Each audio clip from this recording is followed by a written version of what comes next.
Kristen Gillibrand, and I'm delighted to welcome you all to this celebration of New York City school librarians. Librarians and libraries play such a critical role in students' lives. They help connect young minds to the books and stories that will shape them and to the resources that will help fuel their academic careers. The importance of reading can never be overstated. It opens up new worlds to us and helps us discover who we are and who we can become. The recent loss of Beverly Cleary reminded me of that. Her bold, brave, unruly, and unstoppable characters changed our ideas of what girls could be. I hope every school in New York City have the kind of librarian that helps kids rethink what's possible for them, academically and personally. After the past year of isolation and struggle, that will only be more important. Thousands of students across the city have lacked the access to technology or Wi-Fi needed for remote learning, and it will take all of us working together to help them succeed and prevent the achievement gap from widening. I'm hopeful that as students return to schools, that we can get our librarians back into libraries and make sure they have the resources they need to get books and ebooks to students in every neighborhood. I know you'll all join me in toasting to our librarians' success. Thank you all and enjoy the rest of your event.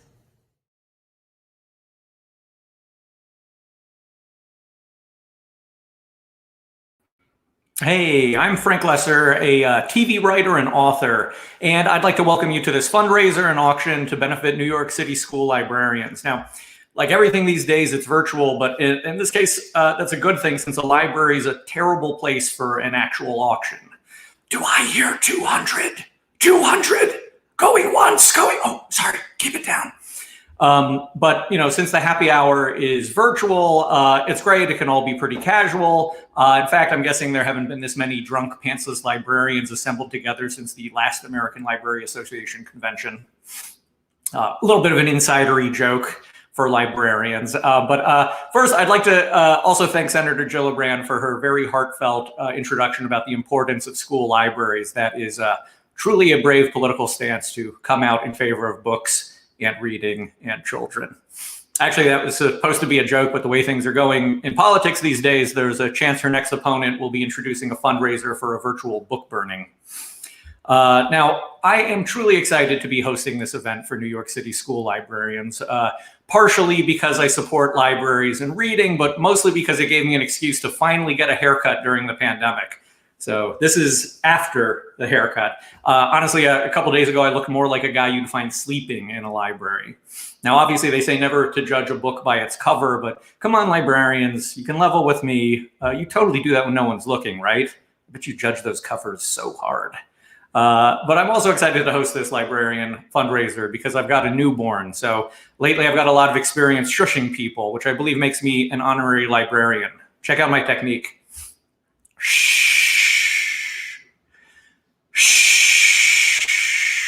Now, I have some unsettling news for any of the librarians in the audience, though. Your jobs are about to be taken over by robots. So that's just this device.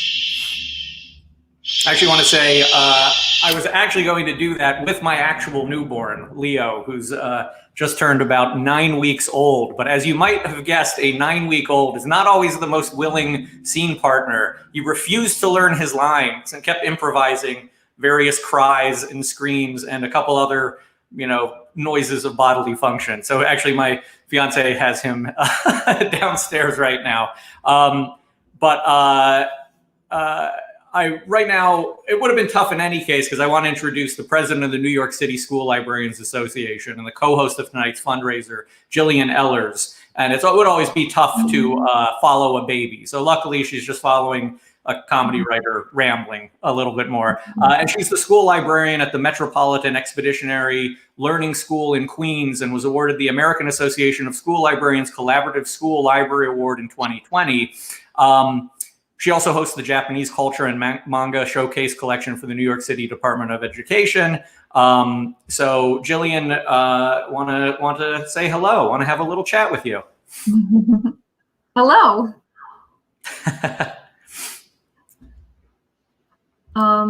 Okay. So I just wanted to see if you wanted to talk a little bit about what the audience can do to help support New York City school libraries and school librarians.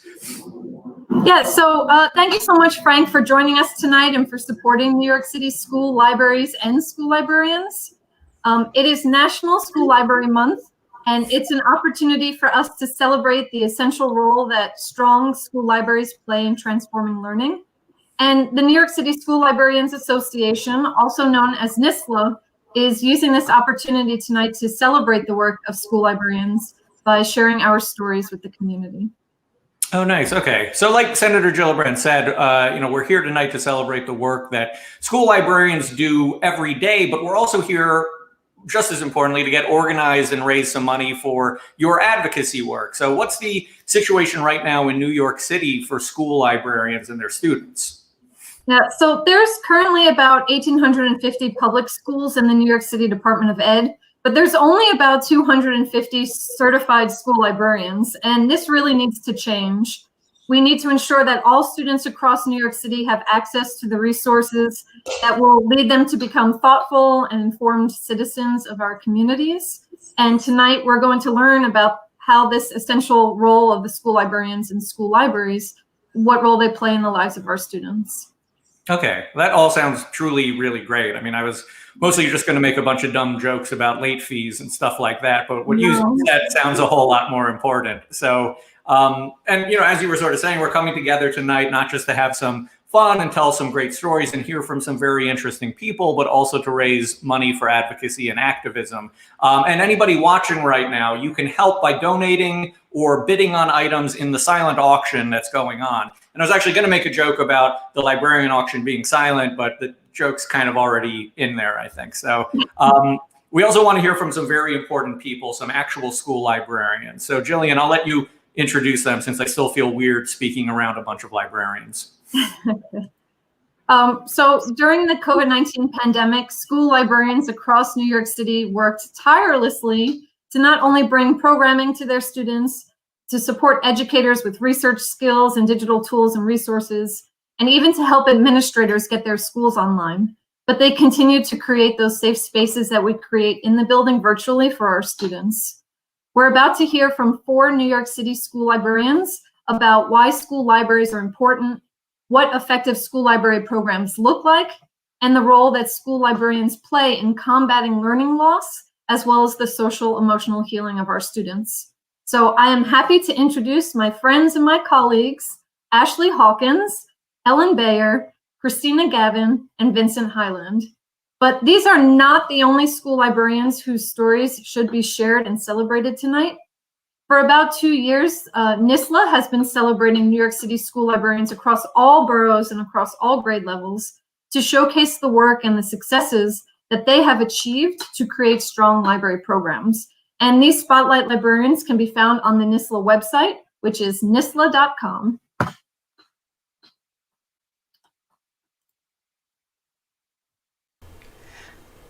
I'm Ashley Hawkins, and I am the campus librarian at the Samuel J. Tilden Educational Complex in Brooklyn. I serve the Kurt Hahn Expeditionary Learning School, the Cultural Academy of Arts and Sciences, and It Takes a Village Academy.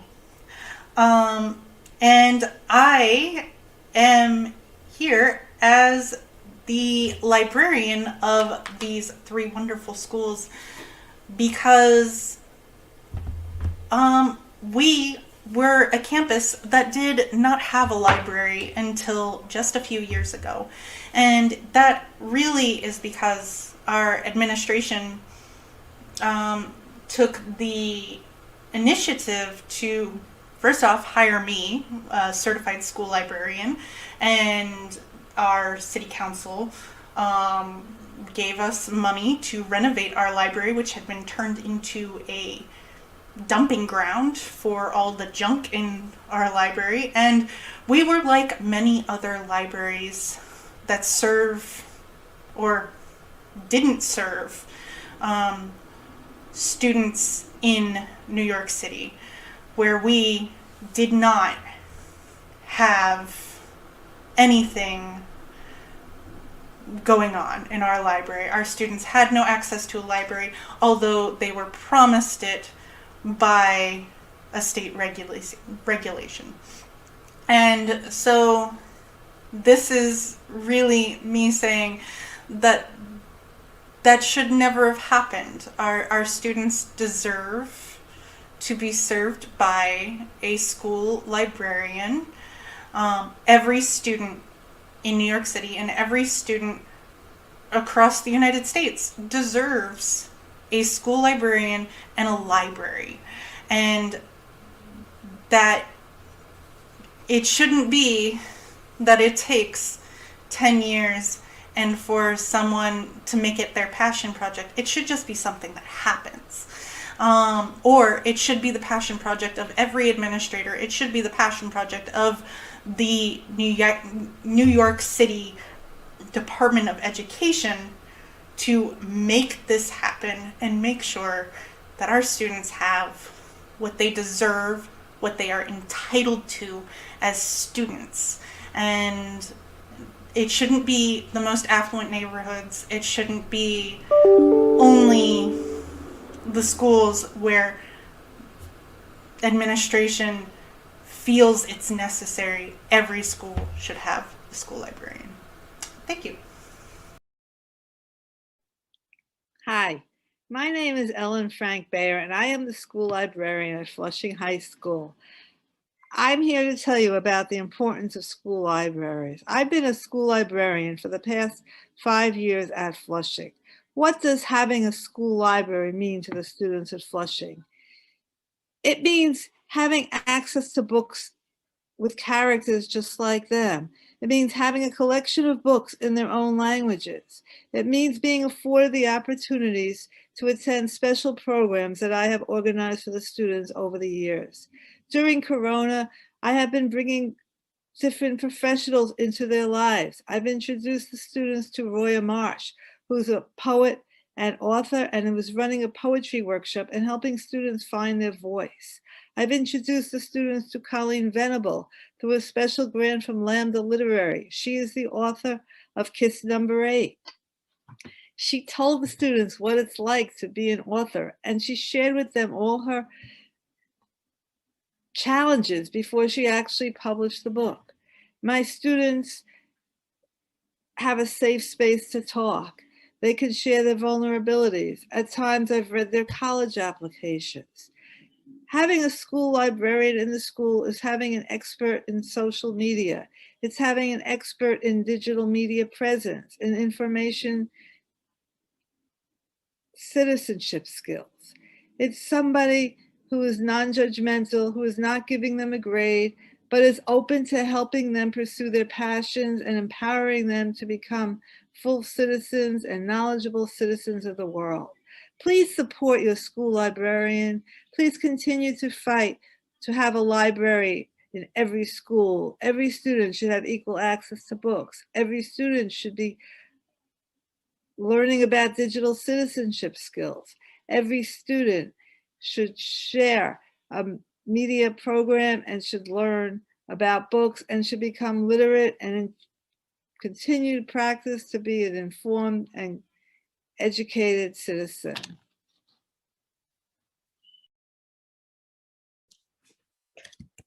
Hello, my name is Christina Gavin. I am a campus librarian at a campus of public high schools in the Northeast Bronx. Our campus serves 6 high schools and 1 evening school program for students who are overaged and undercredited to get them back on track for graduation. When we're not in a global pandemic, my students enjoy accessing a library that's full of diverse contemporary books in different languages and formats, lots of graphic novels, tons of manga, board games, arts and crafts materials, and computers. The library was recently remodeled. It's beautiful and colorful, bright and inviting. It's home to multiple clubs. We've hosted author visits from special guests where students from the entire campus come together to meet an author, ask questions about becoming writers themselves, and have books personalized. The library is a wonderful space where my students can exist, learn, explore, and create without worrying about grades or wrong answers. Unfortunately, this is my 9th year in the DOE. I've worked for 5 years as a special ed teacher at 3 different school buildings here in the Bronx. And this is the first building that I've worked in that has a functional library. Many of my students report that this is the first time they've had access to a library in their school, or they had one in elementary school, but not in middle school, or vice versa. This is an unacceptable situation. The New York State Commissioner of Education has clear regulations that mandate every school in New York State have a school library staffed by a pedagogue, and that every secondary school have a certified school librarian. The New York City Department of Education is the largest school district in the country, in a city that's the hub of industry, the largest financial center in this country. In this context, it's even more devastating that not all New York City public school students have access to a library. Some of our students are being denied of their state mandated right to library services. And now more than ever, it's important that with the influx of funding being recouped from New York State, this is the time for the New York City Department of Education to right this wrong. Every New York City public school student deserves a librarian in every school. Thanks. Hi, I'm Vincent. I'm a school librarian in the Cobble Hill neighborhood of Brooklyn. One of the best parts about my job is working in collaborative partnerships with subject area teachers to design interdisciplinary projects and units of study.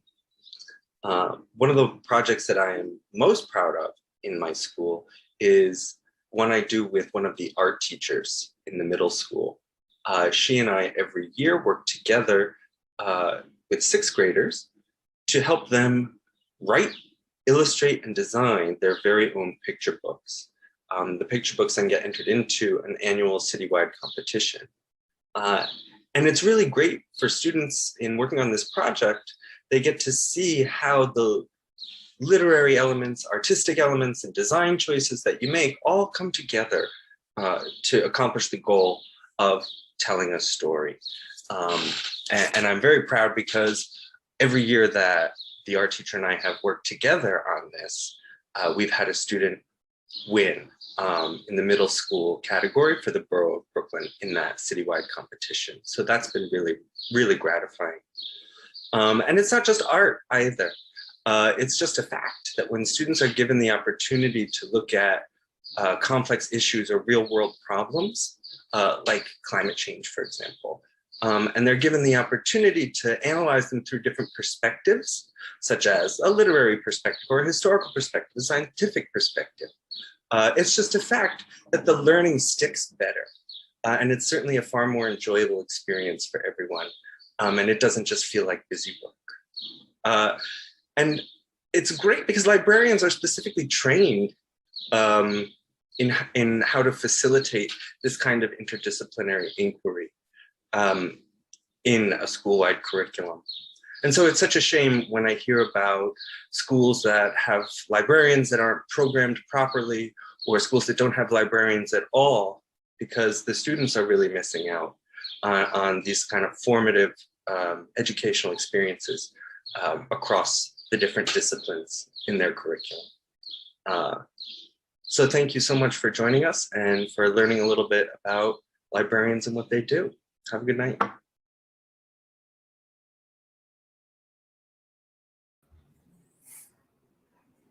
Oh, it was great to hear from all of those librarians who are clearly so passionate about their work.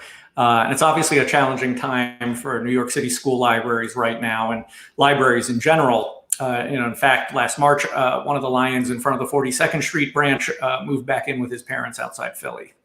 So, as you just heard, libraries and librarians are vitally important. I think most writers can credit their interest in writing to reading and to visiting libraries at an early age. So I'd like to take a moment right now to thank my own high school librarian back in Bexley, Ohio, Mike Nolan.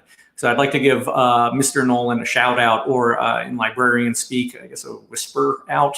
But Mr. Nolan always had freshly Xeroxed copies of that day's crossword puzzle on the checkout desk during study hall. And he also, more importantly, helped introduce students to books, which were full of worlds far more interesting, exciting, and exciting than Bexley, Ohio. And that's what I think is truly wonderful about libraries, because a good book can be like a portal into another world, into another experience, into someone else's life. But the library is the portal to all of those other portals. So sort of like librarianception.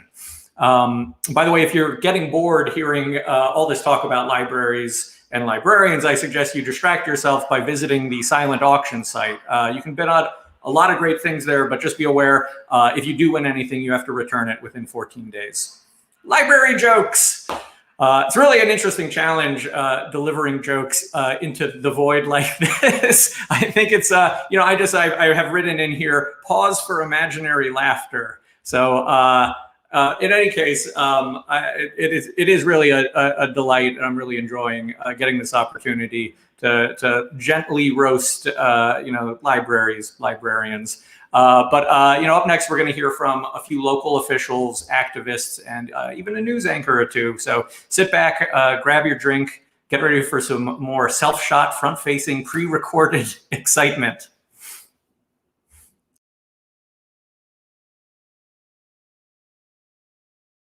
Hi, I'm State Senator Andrew Gennardis, and I am so glad to have the opportunity to say thank you to the New York City School Librarians Association. School librarians help students learn and grow and use their imaginations. School library is where you go to be transported to a whole other world while still remaining within the four walls of your school building. I have such fond memories of growing up in school, visiting my school library, and just learning about different subjects and different matters and history and government and science fair projects and fiction and you name it, all with the help of my school librarian. I wouldn't be where I am today or who I am today without them. So to all of our school librarians out there, I just want to say thank you so much for all you do to show us kids, what the world is really like out there. Thank you. Hey, it's Councilman Justin Brennan. It's great to be here with you tonight with the EveryLibrary Institute and the New York City School Librarians Association. Growing up as a public school kid, I spent a lot of time in my school library. And once I really fell in love with reading, once I realized that I could read stuff that I wanted to read and not only the stuff that I was assigned to read by my teacher, that's really when I fell in love with my school library. And our libraries would just be giant, boring rooms of books without our school librarians, right? And that's why, one of the reasons why they're so important and so crucial to our education and really the exponential value and influence that they have on a child's life. So I'm proud to support the EveryLibrarian Institute and the New York City School Librarians Association. I thank you for all the great work that you do, and especially for all the work you've done over the past year during these unprecedented times. So thank you so much. Hello, everyone. My name is Linda Sarsour, and I am a proud product of the New York City public school system. And one of my fondest memories in all of the public schools I went to was always the library. I was an avid reader. I am now an author myself. That's how much I was committed to reading so many different diverse authors. And more personally, as a Muslim American, many of you know that we celebrate the month of Ramadan. And that means that we fast during the day. So we're not able to drink water or eat any food. So that meant that while we were in public school, we wouldn't go to the lunchroom, and the Muslim students were embraced by our librarians. We would spend our time, instead of going to the lunchroom, in our libraries, and those became a safe sanctuary. We felt seen, and we also didn't feel judged that we weren't eating during the day because of our faith. And our librarians committed to us. I remember sitting and having great conversations with my librarian during lunchtime. And I spent many, many, many hours in the library. I was actually one of those kids that even after school, I would ask my librarian if she was staying in school a little longer. And I would actually stay in school sometimes for an extra hour or 45 minutes to get more reading done. Because I lived in a household where my mother had 7 children and I was the oldest of the 7. There were so many young people running around the house and I never felt like I had quiet space. And so I support librarians. They are integral to our school community. They are integral to the growth of our children. They are the people that encourage our love or I would say nurture our love for reading. Reading is truly fundamental, and every child in New York City deserves to have a library in their school, and of course, a librarian. And I support the investment in ensuring that happened across our New York City public school system. Hey everyone, Tara Rosenblum here. I'm so thrilled to be joining the fundraiser. For those of you that don't know me, I am a longtime anchor and reporter with the News 12 network. Most recently, I became our chief investigative reporter, and I also host a political talk show, Power and Politics, so quite busy in recent years. But I was absolutely thrilled to be a part of this fundraiser. It's ironic, you know, I am here at one of our local airports here in New York. Wish I was about to get on a flight to take my first trip in a year and a half, but no such luck. I'm actually here on assignment doing a story on vaccine tourism. But even though I am not here about to go off on a vacation, it is ironic that I am taping this with you here because, you know, books for me, ever since I was a young girl, were a journey for me, a destination and a source of adventure for me. I'm actually a native Floridian.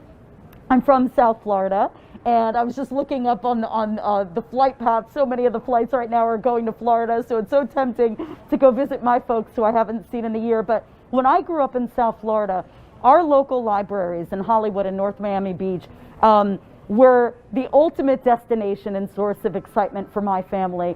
My mother used to take my sister Jamie and I every single Saturday morning. We were the first family that poured into the library, and we would return our books from the week before and pick out new ones to take home. And it was a real passion for us. It was something that my sister and I, we really, really loved that experience together.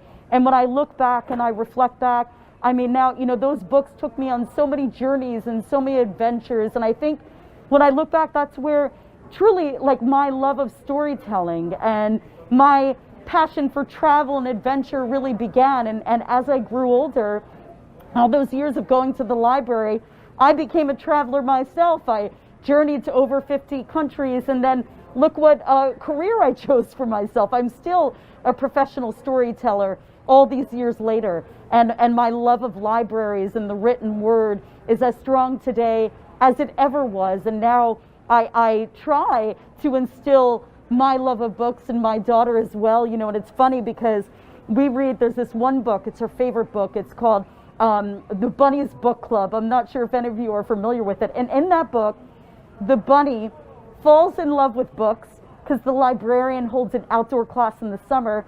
And then in the fall time and in the winter, all the kids go inside for the reading, and the bunny misses reading so much that he sneaks inside the library to get a hold of the books.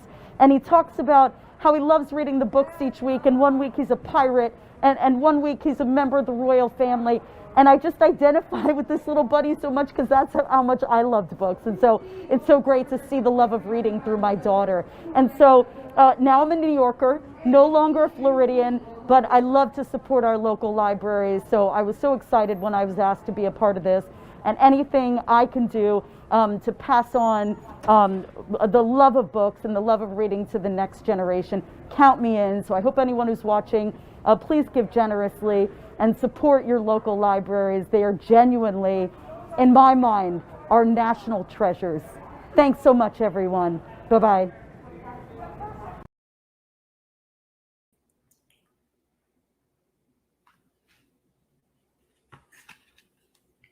Oh, sorry. You just caught me reading one of my favorite books, Very Hungry Caterpillar. That guy's so hungry. I don't know, does he get full? Does he eat? I don't remember. It's been a very long time since I've read that book. But again, proof that I have a baby, even though you can't see him because he's slightly temperamental. But those were some really nice statements about the importance of libraries and librarians, and the places you'll go to quote somebody, can't name his name apparently. No, but I have a friend who's a librarian, and I asked her what I should talk about here, and she told me that I should go hard against Melville Dewey, because apparently the inventor of the Dewey Decimal System was a racist and an anti-Semite and a misogynist. So, of course, that last one should have been obvious after his famous saying, "A woman's place is in the 641.5s." Now, for the non-librarians watching, that's Dewey Decimal for the cookbook section. But my friend was actually like, that guy's getting canceled. And his name was already taken off the ALA's top award. So it's probably time to rename the decimal system as well. And now, no pressure, but I was just thinking it would be kind of nice and cool if you name it after, I don't know, like a comedy writer who was, kind enough to host a fundraiser for school librarians. But, I'm just spitballing here. But speaking of getting canceled, it is time to address the elephant in the room. Of course, I'm talking about Horton. Dr. Seuss was obviously in the news, which means that librarians are in the news. And in fact, the last time conservative politicians were this interested in school libraries was when Matt Gaetz was looking for a new girlfriend. So I'm just surprised these conservatives weren't upset that Dr. Seuss calls himself a doctor, even though he just has an educational degree in acoustical whoology. I don't want to get too political here, but it must have been at least fun for all of the school librarians to suddenly have the worst people in the world reading Green Eggs and Ham. Definitely lowers the bar when you're reading to kids and your reading can be compared to Kevin McCarthy. So with that, completely unrelatedly, I'd like to introduce a very talented artist. I want to talk to her a little bit. So let's take a break from the books and look at some pictures. So I'm excited to introduce our next guest, Shauna Grant.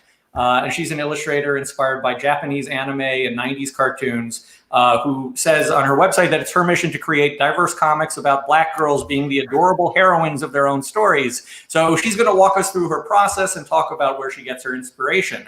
Could it have been in a library? We'll find out.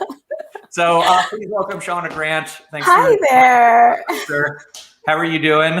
I'm good. I'm having a very fun time right now, Frank. Oh, good. Oh, wonderful. Great. Well, tell us a little bit about what inspired you, what inspired your art, and what continues to inspire you. So I grew up in the late 90s, early 2000s.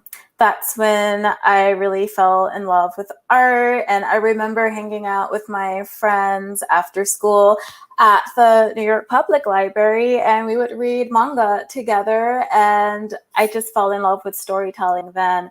I always loved reading and animation and everything. So, yeah, from like 7th, 8th grade, I wanted to make stories and make books. And the library system was really integral to that. It's really interesting to hear from all these New York City school librarians, because I grew up in the Bronx and I've been to private school and New York City public school, and I've never actually experienced having a school library. The most I've had was like a couple of bookcases in the back of a classroom where you can take books and hopefully people will put them back. So yeah, I would really like to see more students be able to experience like a proper school library.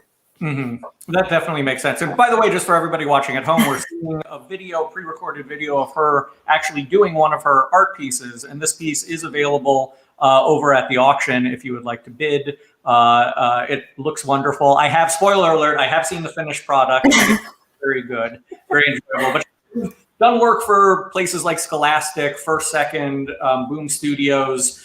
Do you generally like to focus on works for younger audiences? I would say it's something that I've kind of just been like a little pushed towards.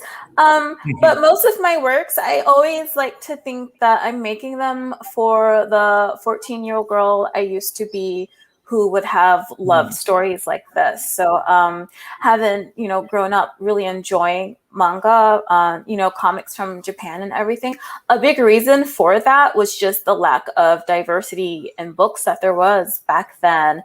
And then TV and cartoons too. Like I would always see like a white suburban school that was nothing like the experience I had at, my school in New York City.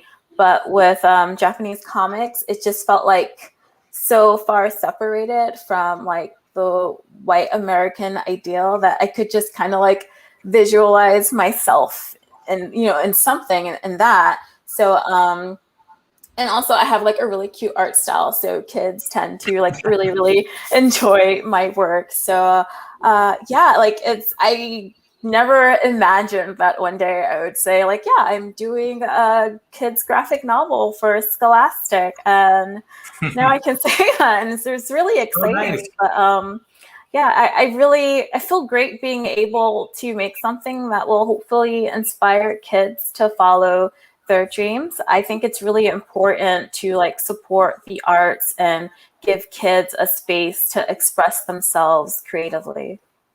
Okay, yeah. And now, is that graphic novel, you have a webcomic, Princess Love Pawn? Is that Yes. different? Okay. Yeah, that's different. Okay, okay. But yeah, that's I imagine that I love the style, but it would also be funny if actually the comics were just like really gritty and edgy, like beyond like DC Comics.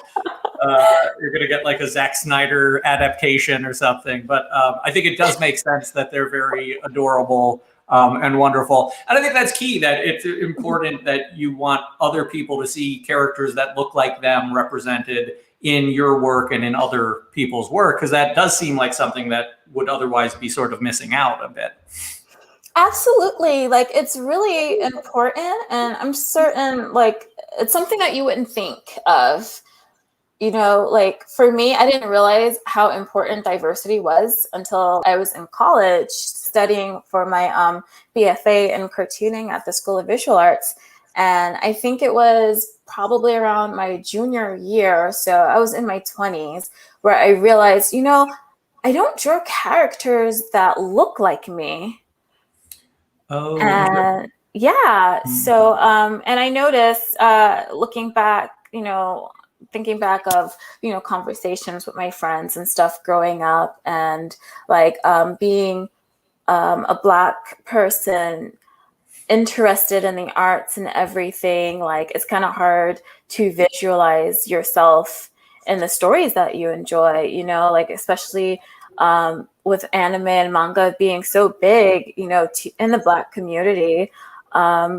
You know, you're definitely not going to get a lot of dark-skinned characters there since it's from Japan. And then when you have, you know, media from America, it's very white. And so things are changing now. But yeah, it's like it's really important to have that diversity. Mm-hmm. Okay, yeah, no, that's definitely great. Well, we're going to come back and talk a little bit more about the finished artwork, which again you can bid on at the auction site.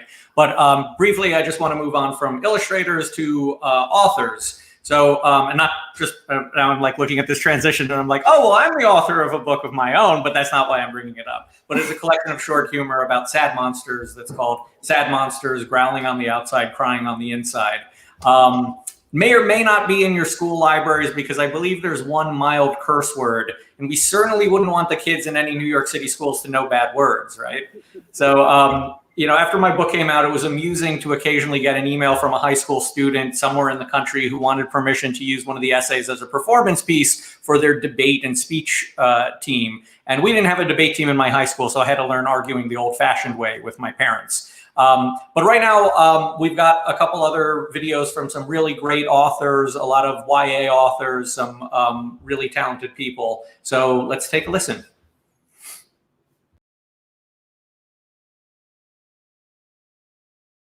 Hello to everyone in the New York City School Libraries Association. Hello to everyone at the EveryLibrary organization. And most importantly, a very warm hello to everyone who is a student or a teacher or working in the New York City public school system. I was a participant in the school system for a little while when I was younger. And, you know, I understand that you guys are trying to raise awareness and support for school libraries, and those little oases of learning, of wonder, of words have been so important to me over my own life. You know, I love a library, especially a school library. I think the wonderful power of a great school library is that it takes what you're learning in the classroom and expands it so much. Like, you're learning about a weather system, you're learning about biology or literature or history, and you can go to your school library and find so much more about the things that you're learning and follow your own interests as well. I was a kid who, spent so much time in libraries. I would walk to my local public library and read everything that they had that interested me. And nowadays, I'm a comic book writer. I also write for animation and video games. I spent a long career as a journalist, and I'm kind of still dabbling in, but I'm mostly working in creative writing now. And libraries served me so well as a younger person. I still know the Dewey Decimal Number for comics and cartoons. It's 741.5, and I used to spend so much time in that 700 aisle learning about the craft and the medium of comics that I love so much. And now I'm so lucky to get to participate in. I got to write a comic book story for my favorite superhero, the Black Panther. It's called Rise of the Black Panther. You can see it right here. There is my name right there. And I wouldn't have been able to do any of this without libraries, without a good school library as a resource to let me know how beautiful language could be, how compelling characters are that can transport you to other places or even reflect your own experiences. So the work that you guys are doing is so vital.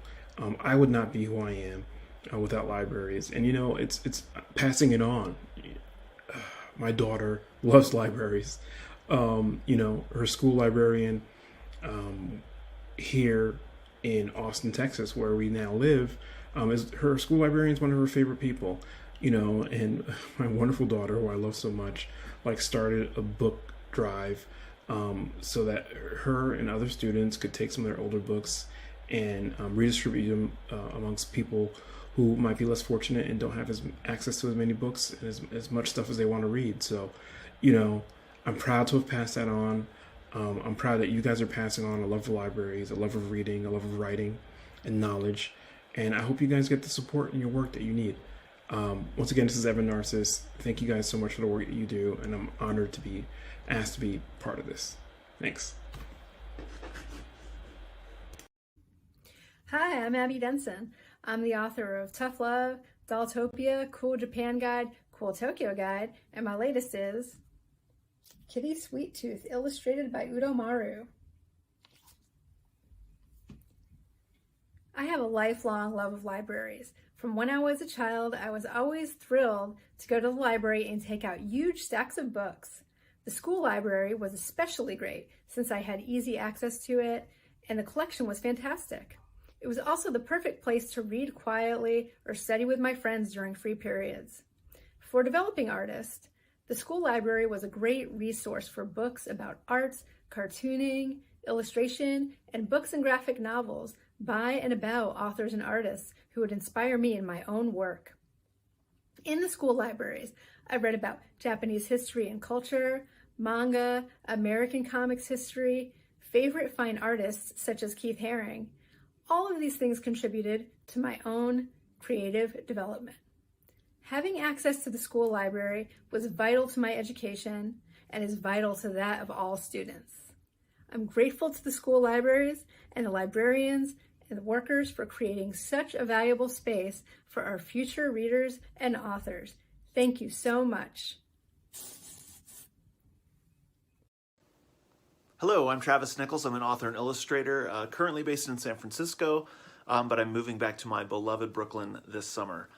Some of my books are, Foul Play and Betty's Burgled Bakery from Chronicle, and I've got the Creeps Cove series coming out from Random House next year.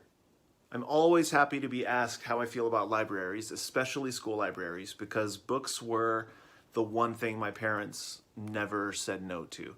The books that I didn't have crammed on my own shelf was just a constant stream of books coming in and going back out to the school library. My dad went to law school when I was in elementary school, and my sister and I spent whole days in the library while he studied. We'd have, a stack of books from our library, and reading and hanging out in the lobby of the law library that he was going to.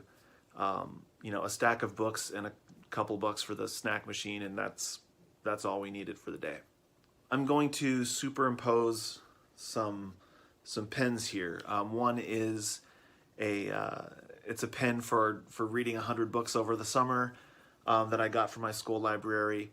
The other is a pen that I got, I think, from my mom, that I put on my backpack for 3 or 4 years.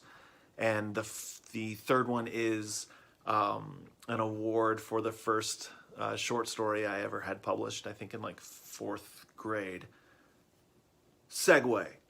So now, as an author and illustrator, libraries are an incredible resource for, booking school events and running school events, for, sharing my work with students, and just generally letting me be a part of this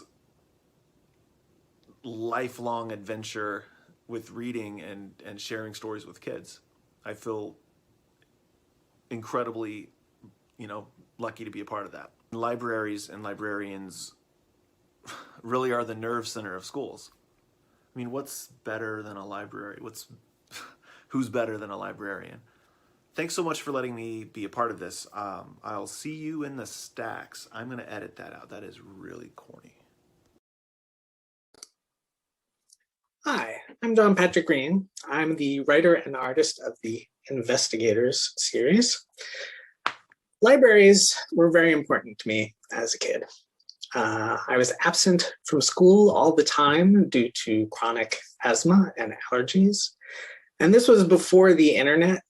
So while remote learning is a pretty common thing now, it didn't really exist back then. So while I was able to make up assignments by myself at home, the problem was that when I was healthy enough to go to class, that I was constantly in a state of trying to catch up. Not just in terms of education, but things like social development. And the school library provided an environment where I could learn at my own pace and have access to virtually any subject that I needed to learn about or that I wanted to learn about. And the librarians provided a human element that not just answered questions, but could introduce me to topics I would not otherwise have thought on my own. So they provided a place for me to figure out who I am and grow and be set on the path of the creator that I am today. And so now, as a professional author, libraries are incredibly important because they are an outlet where people can access my books. And school librarians are especially integral to that because they have a direct connection with kids, my potential audience. And through the librarians, I can learn what stories kids are interested in reading and what they're responding to, like what they like. Librarians often have a better grasp on what kids want to read than the creators who make the things for the kids to read. And ultimately, I just want to make stories that kids will enjoy, but first they have to know about them. And when a librarian says about my book, my kids are going to love this, I'm going to tell them all about it, then I know that I've done my job. So I wouldn't be here without librarians, school librarians, libraries, and I thank them for that. Thanks. Hi, everybody. This is Jason Reynolds, the current National Ambassador for Young People's Literature. It's interesting. I've just come on just for a moment to make a few remarks about the importance of school libraries.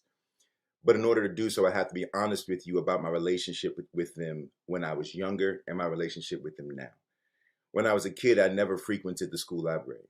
I don't even know if I actually knew where the library was, We had them, they were there. But unfortunately, in that particular time, I don't recall ever going to the school library. Now, here's why that's a problem. That's an issue because there were moments in my academic career where I needed a place to go. There were moments in my academic career where the school library would have been a really safe space for me, a haven to not to hide, but to empower me so that I wouldn't have to hide anymore.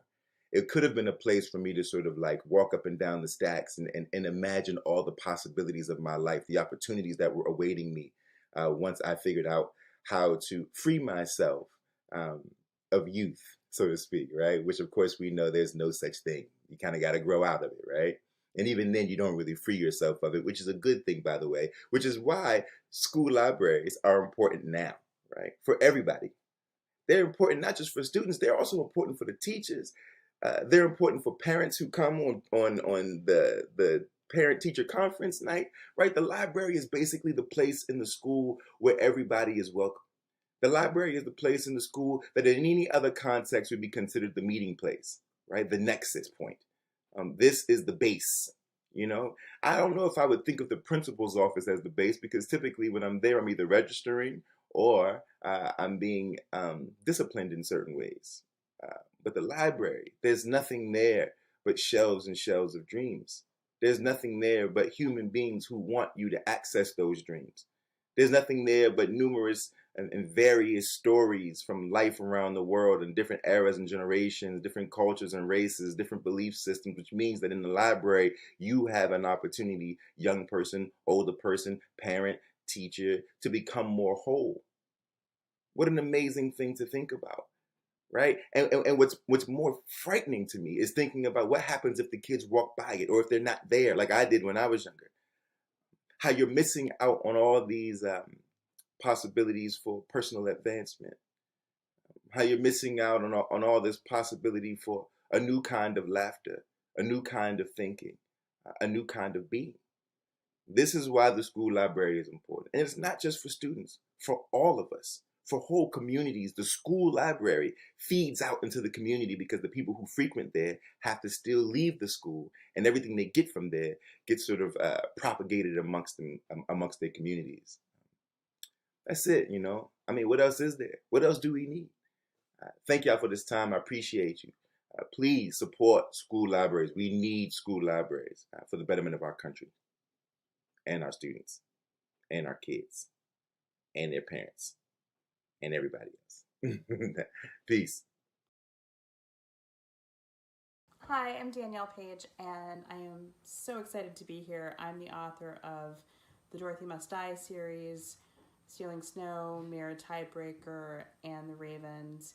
And I am thrilled to be at this event for the New York City Schools Librarian Association and EveryLibrary event. Okay, that was almost right. And I'm thrilled because I love librarians and what you do, putting books in the hands of kids and creating this magical place where any kid can take home any book and fall in love. And that's what you did for me when I was a kid. I first loved reading because my parents read books to me every night. And when I finally got to a library and I got to walk up and down the shelves and pick the book that spoke to me and take it up to the desk and take it home as long as I returned it on time. And if I didn't return it on time, pay the fine because it was worth it to go to a magical place. And thank you for that. And it means so much to me now to get to see my books on bookshelves in school libraries. And thank you, thank you, thank you. I love you.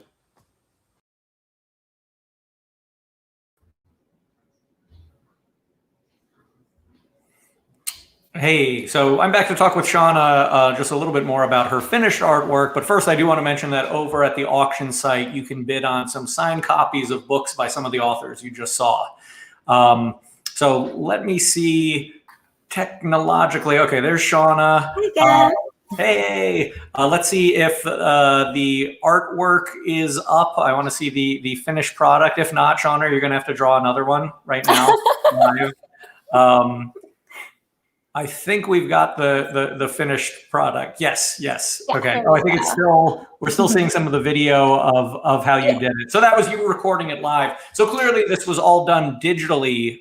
Is that how you do most of your work?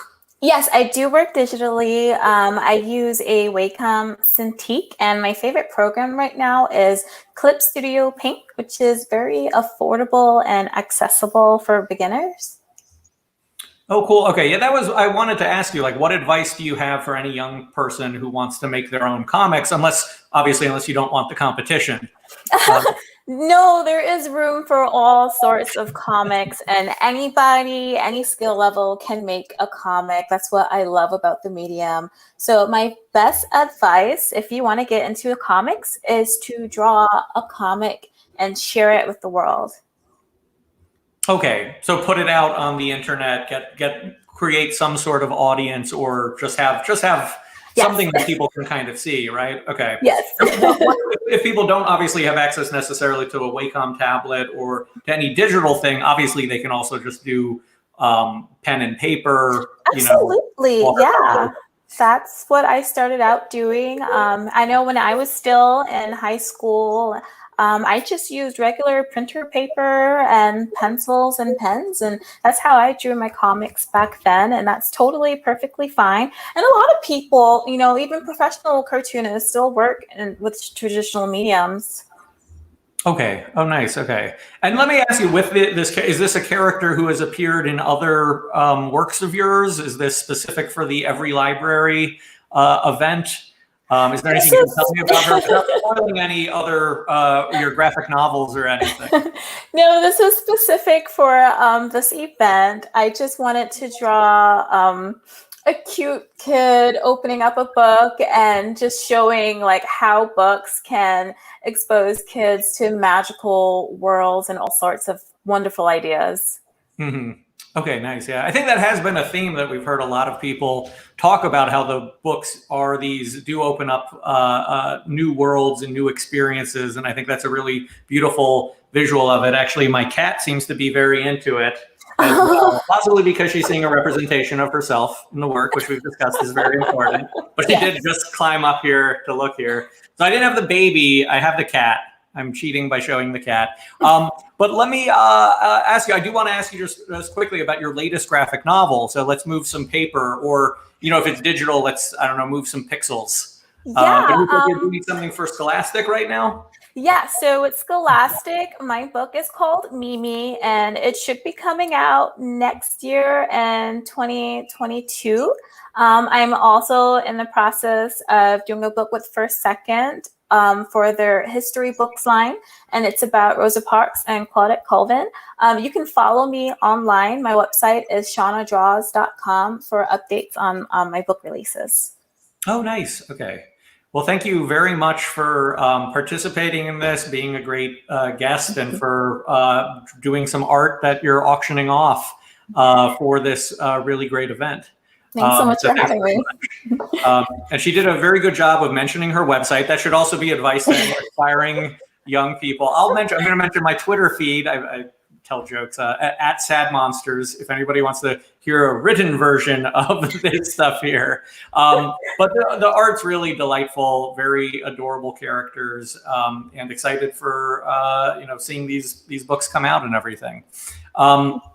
So we're now going to move on. We're going to hear from a few more librarian fans, or library fans.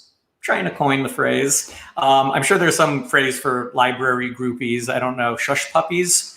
That's probably not what they're called. But including some people that you might know, actors Michael Imperioli and Steve Sharippa, who were on The Sopranos and who also do a podcast about The Sopranos. Now, I do recall there's one scene from that series that took place in a school library. I think it was Meadow hanging out with her college boyfriend at Columbia. But I feel like they really missed an opportunity there, because if it had been up to me, the whole show would have been set in various North Jersey libraries. And I don't know, instead of the Bada Bing Club, Tony could have been laundering money through a Scholastic book club.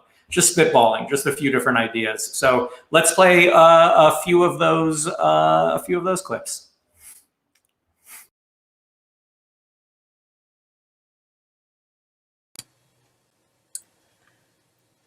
I'm not just an anchor for New York One News. I'm also an author.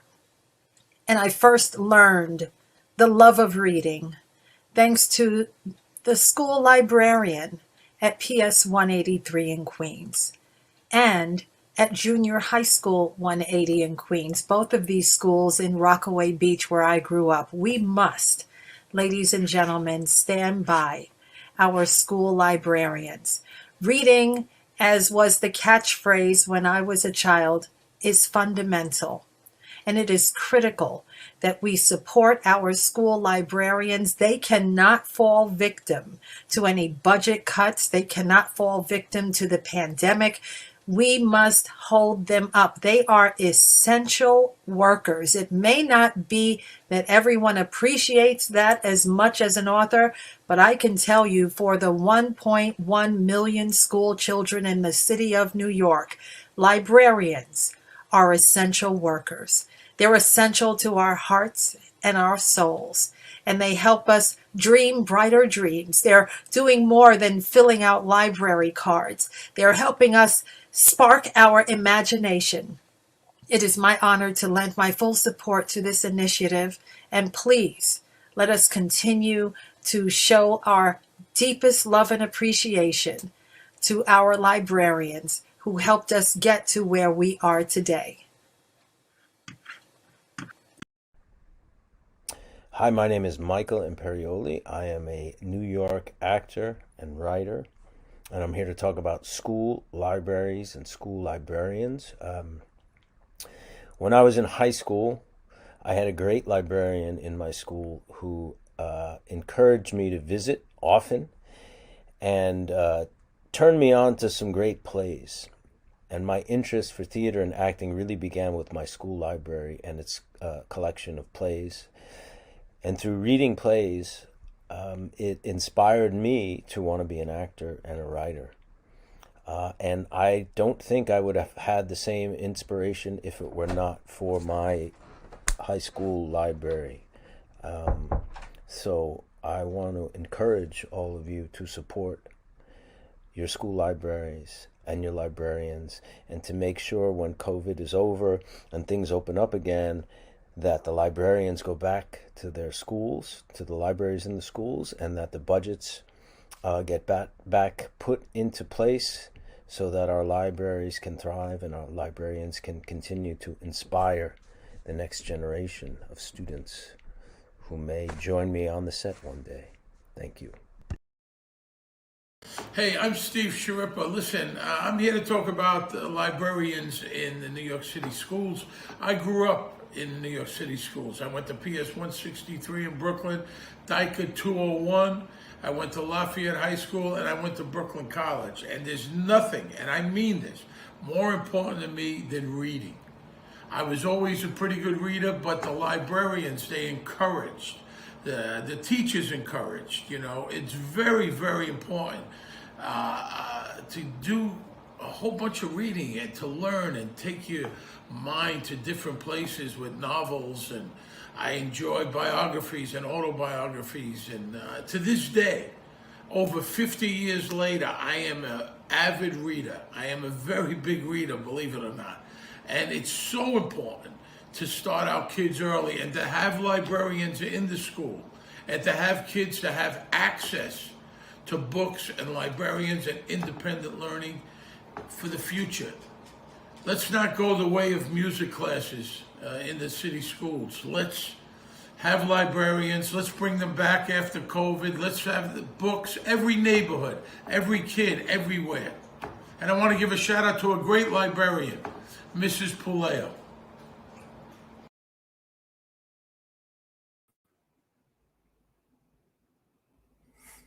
So it's great to hear that it's not just writers who are inspired by librarians. It's all sorts of kids who grow up to do all sorts of things. And just I think it's nice to just see a little cross section of all the people whose lives have been touched or changed by a good experience in the library. So I want to keep things moving along and everything. There are other items you can look on the auction. There's a a trip to a golfing trip, I think a golf resort, which is sort of the most library-esque of sports. I think it's a very subtle one. It would be nice if we were auctioning off like WrestleMania or like WWE event just to like mess with people. But I want to keep things moving a little bit. We want to hear from a lot of other people. We have some teachers, librarians, and students. I hope you're all excited for more front-facing, self-recorded videos, this time not from professional performers, because we got them.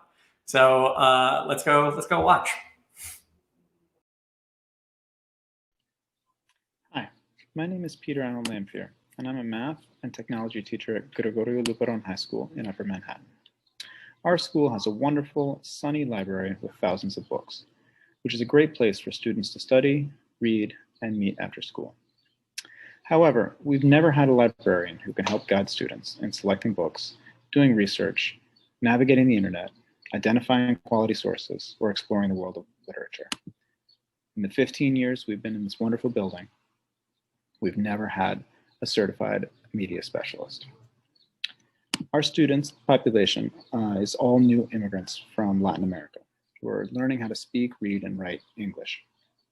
Our ELA teachers work very hard identifying the right books for them to read, but there's simply no substitute for a certified library media specialist who can help children pick out the reading material that's specific to their own individual learning journey.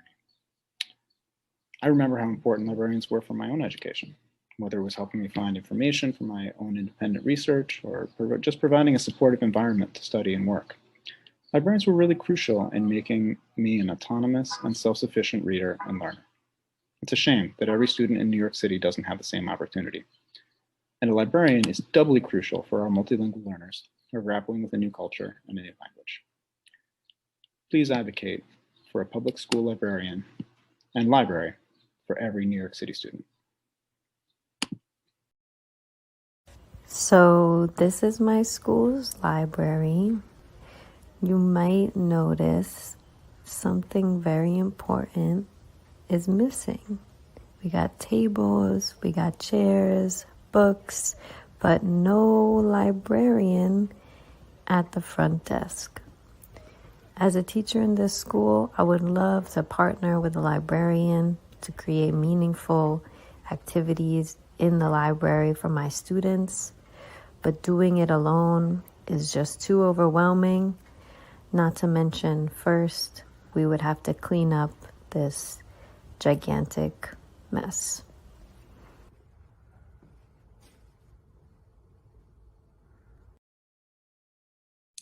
School librarians are a necessity. School librarians connect students to information, helping them gain skills that range from being able to identify misinformation, to how to add a link to a Google Doc, to suggesting books that might act as windows or mirrors within their own life story. Being a school librarian is not a siloed position. It is a profession implicitly connected to people. Collaboration happens at all levels, from helping a student with research, to working with a teacher to develop new curriculum, to advocating on behalf of school libraries, to help our school communities continue to have access to information. Above all, people are the lifeblood of librarianship.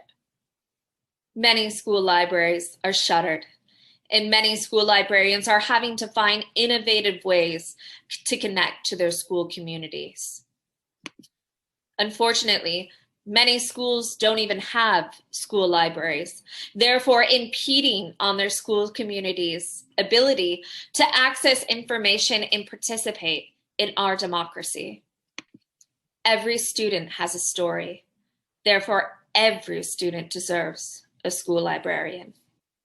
As such, we have the responsibility as school librarians to uphold the values of our democracy. School librarians are guided by a code of ethics. The second principle of this code states, quote, "We uphold the principles of intellectual freedom and resist all efforts to censor library resources," unquote. This is especially important as censorship restricts free access to information. Unfortunately, the majority of books challenge for removal from library shelves are books written for children and young adults. Even more disheartening, according to the American Library Association, quote, surveys indicate that 82 to 97% of book challenges remain unreported or receive no media.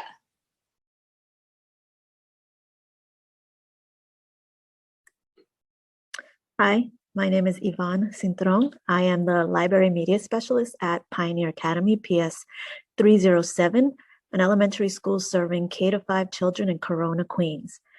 Many of our scholars at our school are first-generation children of hardworking immigrant families just like myself. Currently, school libraries are lacking in communities like ours in New York City where they are needed the most. School communities like ours need school libraries in order to have opportunities to develop a love of reading, provide a space where they can participate in makerspace programs like coding and 3D designing. School libraries provide a space for families to gather and celebrate each other's cultures and differences through books, events, and family reading programs. Many of our English language learners at our school benefit from the resources and programs the school library provides. They love getting their hands on graphic novels and reading their first copy of Dogman or Captain Underpants. Our families are especially happy to see that our collection includes books in their language and appreciate the resources and literacy programs the library provides to support their child's reading development at school and at home. Our scholars love coming to the library to work on coding like Scratch and 3D designing with Tinkercad, where they can then print out a prototype with the library's 3D printer. Here at Pioneer Academy and many schools in New York City, school librarians are working hard to ensure their students have access to the print and digital resources they need to support their learning, especially during this time when many of our scholars are remote. Access to books and information is even more vital. I absolutely love the work and support I provide for my scholars, my fellow teachers, and our families. The future of school libraries are at stake, and we need to let the state and city know the valuable impact school libraries have on the social and academic lives of New York City public school children. My scholars deserve a school library with a certified school librarian like myself, and so does every student in New York City schools. Thank you. We're the Delaney's, and we're here to talk about our school library and our librarian. I like my school library because it's a safe space. I get to read and help out my school librarian. Also, we have events after school, for example, trivia contests. So I really got involved with the school library because I became a volunteer. And becoming a volunteer, you help out Miss Ayers, our librarian, with a few things like handing out games to people during lunch, and also you check out books. So like it's my favorite place to go in school because I like helping out people and just like, and sometimes it's fun because my friends are here and I can like talk with them sometimes. And I really miss just being there. It's a really fun place to be. Things I really enjoy about the Mall Library are like the events being taken. Like I really enjoy the trivia and like when experts meet us, like authors or like video game experts. It's just really fun, and I also like really enjoy me and my friends. Like it's really a fun and safe space for me and my friends to like hang out during lunch or like after school. I feel like what separates library and Mel's to like just a normal library, I just feel like it's just really cool the events being held. It's like we get to meet a lot of people. There's like fun games there. Just like some people at Mel's like they host like fun tournaments, like chess tournaments. And I just really enjoy that, and I just think it's really fun. Hi, I'm Oliver. I'm in 10th grade. I've been working at my school library for almost 4 years now. And what I like about my library is how I can help to organize events with my peers and other library volunteers, meeting new authors, having a place to hang out with my friends, and how my school librarian is always supportive of me and creates many opportunities for me. So as parents, we feel really fortunate that our boys attend a school that has a really vibrant school library and a fabulous librarian. Our boys have all connected with the library in some way. It's really fostered a love of reading. It's a place where they love to go. They've all like really learned about responsibility, so many different things. The library for our boys has been a great conduit for them to get excited about volunteering and getting involved in their community. They have built on that, and they've also been sort of building on what they've been doing in the library, and that's also led to this real excitement about other cultures. And right now our boys are reading tons and tons of manga and are also super excited about Japan and learning about Japanese culture. And I think it's just a sign of a great school library where something that comes off the shelves, like a manga book, can translate into something like that kind of real world excitement. And truly, it's one of the things that they've missed the most during remote learning, and was one of the first things when they went back into schools that they said they were excited to return to the library. Thank you, Ms. Sailors, and thank you, Mills Library.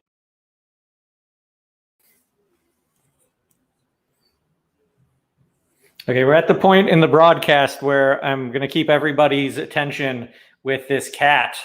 Again, would have used a live baby, my son Leo, but he's a little more. This cat's a little better trained, honestly.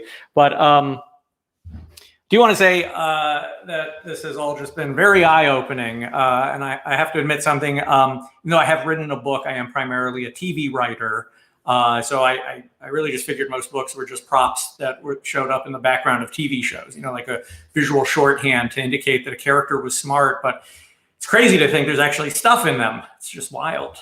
So I do want to thank everyone for watching and for donating and bidding on the auction items. And tonight's been a great celebration of New York City school librarians, just in time for National School Library Month. Crazy coincidence. But you've already heard a bit about the co-host organizations, the New York City School Librarians Association and EveryLibrary. You heard earlier from Jillian, the NYSCLA president. And she's going to be back in a moment to help me close out the event. But first, I'd like to introduce you to our other co-host, John Kraska, who's the executive director of the Political Action Committee, EveryLibrary. So this is John. Hello. Hey there, Frank. How are you tonight? Thanks for having me. Yeah. So we've heard from so many people tonight about what it means to have a school librarian in their life while growing up. Did you have a school librarian like that too? I did. Miss Nancy Richter. She's fantastic. She was my high school librarian. I got to tell you, she didn't teach me how to read. My mom did a good job, and my mom would punch me in the nose if I suggested otherwise. But she taught me. Miss Richter really helped me learn how to think. She was really challenging me on gaming, logic, putting ideas together. It kind of worked out a little bit. She did a good job. Okay, that's very nice. I do like that people have been giving some nice shout outs to the various librarians. I'm worried that every librarian who hasn't gotten a mention, though, is feeling really bad right now. But I'm hoping that's not the case. But I do want to talk to you. EveryLibrary is the only national political action committee for libraries. So I was not aware of that. But why do libraries need political action committees? So every decision, Frank, as far as we know, as far as we can see it, to fund libraries is at its core a political decision. In fact, I'm going to ask our producer, Jada, to put up 2 more videos, one from the New York Public Advocate and one from your state attorney general in a moment, to talk a little bit more from that politics side of things. But the decision about how do we tax ourselves, how do we put our ideas to work in a common good. On the public library side, EveryLibrary works on library election days, on negotiations with city councils and county governments. On the school library side, we work all the time on our Save School Librarians initiatives and partnerships like this with the New York City School Librarians Association, because those decisions sometimes need encouragement. The Chancellor's Office here in New York City, the Chancellor's Office in Washington, D.C. right now for the school librarian challenges there. Little districts all up and down around the country, sometimes they need a nudge. They need people to come together and stand up together and say, let's make a good decision for the future of our students, let's make a good decision for the future of our communities with our public libraries. Jada, can you run those 2 videos from our public advocate and our Attorney General? Help put a fine point on it. Peace and blessings, everyone. This is Jamani Williams, your New York City public advocate. Obviously, amid the pandemic, almost everything about our schools has changed. Unfortunately, that also includes our school libraries, which have faced hardships and cuts in the last year. Now, what hasn't changed is the need for our students to read and to have access to the resources and learning tools that both help their growth and education right now and set them up for success moving forward. Now, when I was a kid, I still remember some of my favorite books, favorite stories and characters, like The Adventures of Frog and Toad, Anansi the Spider, and Curious George. And I want every student in every school in New York City to have the opportunity to connect with reading the way I did. A school library and a dedicated, caring library staff are essential for that goal. As we recover from this pandemic and return to school buildings in greater numbers, it's absolutely vital that we invest in school libraries and librarians to connect our students with the joy of reading, the skills that will help them through the rest of their life, and the books that will help shape it. Peace. Good evening, and thank you to the EveryLibrary Institute and to the New York City School Librarians Association for the incredible work you do for our communities and children every day. I know that for young children, access to a community library where support and encouragement from a school librarian can be life-changing. It can open their eyes to goals they didn't even think or ignite passion they never would have otherwise discovered, and it would take them to places that they can only dream of. I don't say this lightly. I know firsthand the powers and wonders of libraries and those who ensure children have access to them. As a child growing up in a big family in Brooklyn, I didn't have many things, but I did have access to a library. And for me, that was the greatest gift in the world. I can remember those days reading in the Park Slope Library in Brooklyn, getting lost amongst the stacks. Remember those stacks? And during those precious times, I was transported to faraway places, to incredible times in history, and to magical lands. These were treasured places to me, journeys that offered an incredible escape, that gave me the ability to dream far beyond what I could otherwise access. But put simply, those times in the library meant everything to me as a child. They allowed me to dream.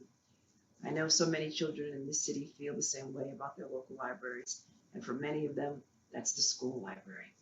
It is these very public school librarians that allow young children to dream, to imagine worlds and futures beyond what they know. Librarians play formative roles in the lives of children across our state, and it's imperative that we recognize and express our gratitude to them for all that they do for us and our children. Education and independent reading have the power to uplift marginalized communities and empower our children.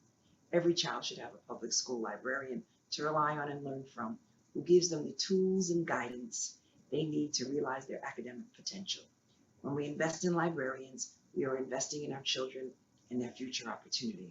And as we continue on this forward trajectory and our schools become safer for our students to return, we must ensure that all the tools they need to succeed, and that includes access to libraries, are funded.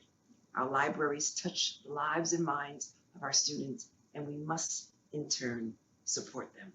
We need to expand funding for more books and ebooks in our school libraries so that every child can have the tools they need to pursue their interests and realize their dreams, just like I did.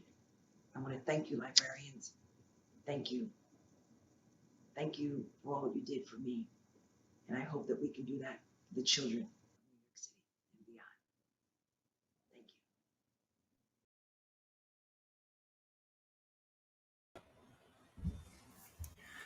you. And now to help close out tonight's celebration, I'd like to bring back our other co-host, the president of the New York City School Librarians Association, Jillian Ellers. So, hey, Jillian, again, very nice to see you. Hello. It was really great hearing all of these wonderful stories about school librarians tonight, and only partially because it meant I didn't have to fill time with my own rambling. But what did you hear tonight that made an impression on you? It was great to hear the voices of some incredible New York City school librarians and to hear about the work that they're doing to transform learning experiences for our students. It was also heartwarming to hear from students, both young and grown, about the impact that school libraries and school librarians have had on their lives. And it's evident from these stories that students, educators, families, and community members are passionate about school libraries and that school libraries matter. And it's also evident that school librarians in New York City played a vital role in the response to the COVID-19 pandemic. Okay, that's very good. Well, tonight's been great, and I think all the people involved here really appreciate all the support, donations, and bids on auction items. But what can people who are watching, who care about the future of school libraries here in New York, do tomorrow and next week and into the next school year to help make sure that you and your school library colleagues are there for New York City students and their families? Tonight, we ask for your support to help us continue this work to ensure that all students in New York City have access to a school library and a certified school librarian. And how can you do this? Educators, families, students, and community members, be a voice on behalf of school librarians. When we are not present for a conversation, it is important that you have the conversation for us. Question your school's administration and remind them about the state mandate that all secondary schools require a certified school librarian. Send letters of support to the chancellor's office requesting that adequate funding is provided for school libraries and their programs. Elect officials that have the same vision for education as we do, and continue to celebrate the work of school librarians throughout New York City, so that one day all students will have access to a resource that truly transforms lives. Thank you on behalf of NYSCLA, New York City school librarians, and our students. Okay, thank you, Jillian. Now, John, I have one last question for you, and that's that we've been raising money all night to help power the NYSCLA campaign to restore school librarians to all New York City schools. What is the next step for your partnership and for the campaign? Sure. So EveryLibrary and the New York City School Librarians Association are going to be working together across 3 different areas, folks. It's politics, it's PR, and it's policy.